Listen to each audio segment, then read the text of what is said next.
روز بچوں کو جو بھوکا ہی سلا دیتی ہے، اپنی عزت کے بھروسے تھی جو مضبوط کھڑی، آخر ایک روز وہ سر اپنا جھکا دیتی ہے۔ اس کے دامن پہ لگے داغ یہی کہتے ہیں، بھوک تہذیب کے آداب مٹا دیتی ہے۔ صدر علی وقار، سردیوں کی ٹھٹھرتی ہوئی رات، منہ لپیٹے ایک مجبور ماں اپنے نومولود بچے کو عیدی سینٹر کے باہر پڑے جھولے میں ڈال جاتی ہے۔ اس سے پوچھا گیا، کیا تجھے تیری ممتا ستائے گی نہیں؟ اس بچے کی سسکیاں تجھے رلائیں گی نہیں؟ اس کی چیخیں تیرے کانوں سے ٹکرائیں گی نہیں؟ تو کپکپاتے ہوئے ہونٹوں سے جب مجبور ماں یہ جواب دیتی ہے کہ میں اپنے پیٹ کی بھوک تو برداشت کر سکتی ہوں، مگر اس بچے کا بھوک سے بلکنا مجھ سے دیکھا نہ گیا، تو اس پر یہ کہنا بجا بیتتا ہے کہ خاک میں ماں کی محبت کو ملا دیتی ہے، بھوک تہذیب کے آداب مٹا دیتی ہے۔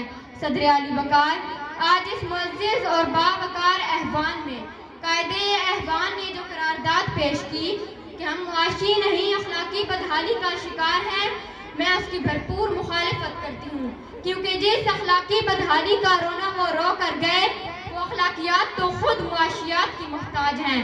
آئیے دلائل سے بات کرتے ہیں۔ روٹی کے چند ٹکڑوں اور قابل گزارا دودھ کی قلت سے تھرپار کر قدم توڑنے والے مجبور بچوں کا اصل مسئلہ اخلاقیات نہیں، معاشیات ہے۔ ہمارے شہر لاہور میں غربت سے تنگ آ کر بشرا نامی خاتون اپنے 2 معصوم بچوں کے ساتھ چلتی ہوئی ٹرین سے ٹکرا جائے تو اس کا اصل مسئلہ اخلاقیات نہیں، معاشیات ہے۔ زرد چہرہ، آنکھیں اندر کو دھنسی ہوئی اور بڑھاپے کی وجہ سے پورے جسم پر جھریاں لیے نشتر ہسپتال ملتان کے باہر فقط 2 کلو آٹے کے عوض خون بیچنے والے بوڑھے کا اصل مسئلہ اخلاقیات نہیں، معاشیات ہے۔ چہرہ بتا رہا تھا کہ مارا ہے بھوک نے، اور لوگ کہہ رہے تھے کہ کچھ کھا کر مر گیا۔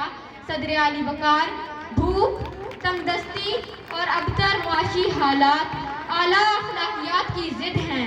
پہلے آپ تو تب ہوتا ہے کہ جب پیٹ کی بھوک اور غم روزگار نہ ہو۔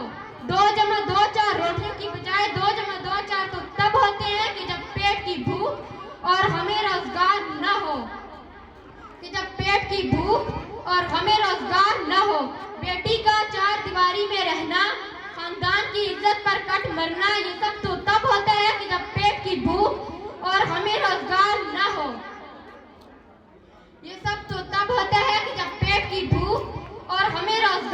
ہو۔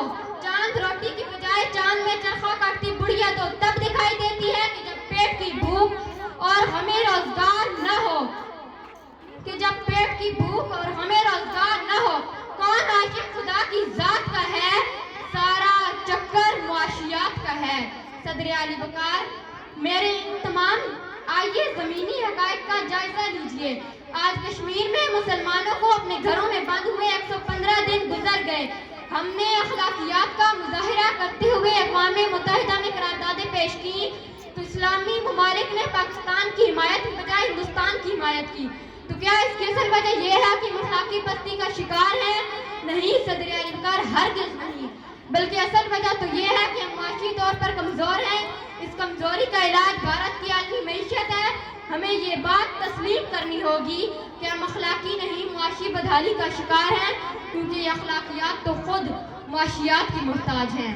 صدر علی وقار، میرے ان تمام دلائل کے باوجود اگر اب بھی کوئی یہ یقین رکھتا ہے اور باضد ہے کہ ہم معاشی نہیں اخلاقی بدحالی کا شکار ہیں، تو اس سے بس ایک ہی سوال کرتے ہوئے میں اجازت چاہوں گی کہ وہ جس کا ایک ہی